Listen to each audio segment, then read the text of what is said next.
नमस्कार दोस्तों, आप लोगों के बीच भारतीय संविधान का अनुच्छेद 16 लेकर आए हैं। भारतीय संविधान अनुच्छेद 16 लोक नियोजन के विषय में अवसर की समता।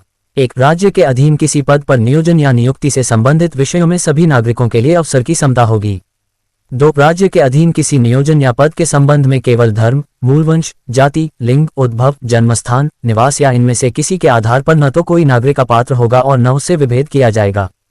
3, इस अनुच्छेद की कोई बात संसद को कोई ऐसी विधि बनाने से निवारित नहीं करेगी जो किसी राज्य या संघ राज्य क्षेत्र की सरकार के या उसमें के किसी स्थानीय या अन्य प्राधिकारी के अधीन वाले किसी वर्ग या वर्गों के पद पर नियोजन या नियुक्ति के संबंध में ऐसे नियोजन या नियुक्ति से पहले उस राज्य या संघ राज्य क्षेत्र के भीतर निवास विषयक कोई अपेक्षा विहित करती है।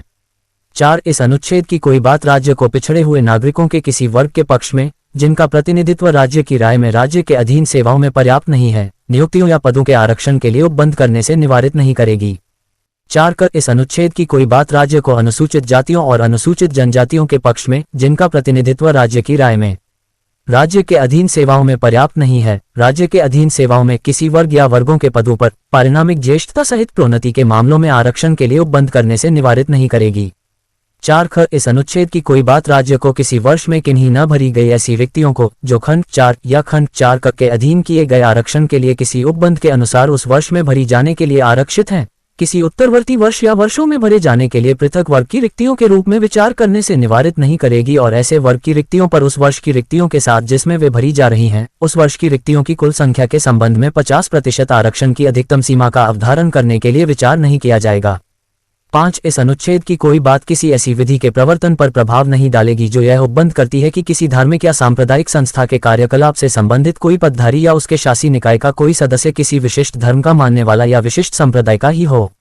संविधान 7वां संशोधन अधिनियम 1956 की धारा 29 और अनुसूची द्वारा पहली अनुसूची में विनिर्दिष्ट किसी राज्य के या उसके क्षेत्र में किसी स्थानीय या अन्य प्राधिकारी के अधीन उस राज्य के भीतर निवास विषयक कोई अपेक्षा विहित करती हो के स्थान पर प्रतिस्थापित।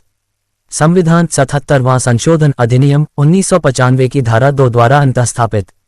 संविधान 85वां संशोधन अधिनियम 2001 की धारा 2 द्वारा 17 जून 1995 से कुछ शब्दों के स्थान पर प्रतिस्थापित। संविधान 81वां संशोधन अधिनियम 2000 की धारा 2 द्वारा 9 जून 2000 से अंतःस्थापित। भारतीय संविधान का अनुच्छेद 16 सार्वजनिक क्षेत्र में रोजगार से संबंधित मामलों में सभी नागरिकों को समान अवसर की गारंटी देता है। अनुच्छेद 16(1) में कहा गया है कि राज्य के अधीन किसी भी पद पर रोजगार या नियुक्ति के मामले में नागरिकों के लिए समान अवसर होगा। समानता का प्रावधान केवल उन रोजगार या कार्यालयों पर लागू होता है जो राज्य के पास होते हैं। राज्य अभी भी सरकारी सेवाओं के लिए कर्मचारियों की भर्ती के लिए अपेक्षित योग्यता निर्धारित करने के लिए स्वतंत्र है। जब तक आवेदकों को सरकारी सेवा के लिए आवेदन करने का समान अवसर दिया जाता है, तब तक सरकार रोजगार के उद्देश्य से आवेदकों का चयन भी कर सकती है।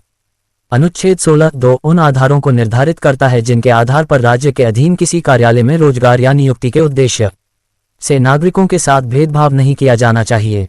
अनुच्छेद 16(2) के तहत भेदभाव के निषिद्ध आधार धर्म, मूलवंश, जाति, लिंग, वंश, जन्मस्थान, निवास या इनमें से कोई भी हैं।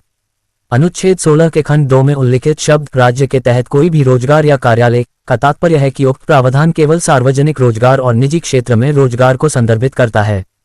भारतीय संविधान का अनुच्छेद 16(4) नागरिकों के पिछड़े वर्ग के पक्ष में राज्य के तहत सेवाओं के आरक्षण का प्रावधान करता है। राज्य ये तय करेगा कि नागरिकों का एक विशेष वर्ग पिछड़ा है या नहीं। इसलिए राज्य ये सुनिश्चित करने के लिए स्वीकार्य मानदंड निर्धारित करेगा कि नागरिकों का एक विशेष वर्ग पिछड़ा वर्ग है या नहीं। समान कार्य के लिए समान वेतन। इंडियन ऑयल कॉरपोरेशन बनाम मुख्य श्रम आयुक्त के मामले में पहली बार समान काम के लिए समान वेतन का सवाल उठाया गया था। रासायनिक मजदूर पंचायत बनाम इंडियन ऑयल कॉरपोरेशन के मामले को सुप्रीम कोर्ट ने गुजरात उच्च न्यायालय द्वारा इस पर नया फैसला लेने के लिए रिमांड पर लिया था। गुजरात उच्च न्यायालय के समक्ष मुद्दा यह था कि क्या इंडियन ऑयल कॉरपोरेशन के ठेका मजदूर कंपनी के स्थायी कर्मचारियों की तरह समान वेतन के हकदार हैं।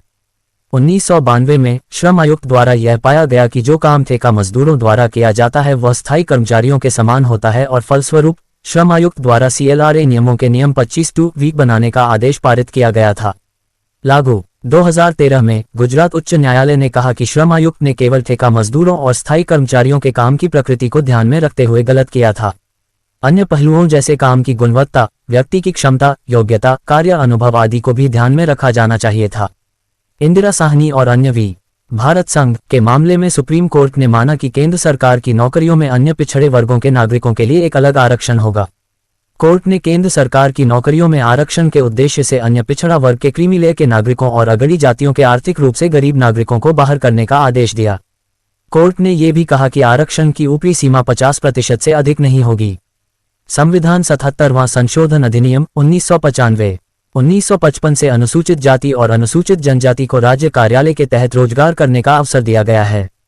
दोस्तों, लाइक एवं सब्सक्राइब करें और इस वीडियो को ज़्यादा से ज़्यादा शेयर करें। ऐसे जानकारी के लिए हमारे चैनल से जुड़े रहें। धन्यवाद। जय संविधान।